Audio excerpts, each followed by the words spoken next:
Hello guys, in this video I'm going to show you how to sign out from your ChatGPT account in the ChatGPT app.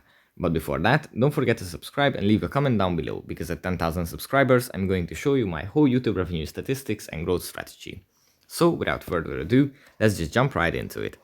First we have to open up the ChatGPT app, and here it usually opens up in the messages board, but we have to swipe right or tap on these three lines at the top.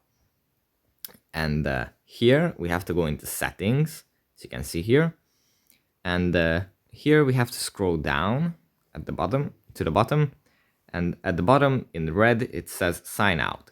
We tap on this and done. We just signed out from ChatGPT.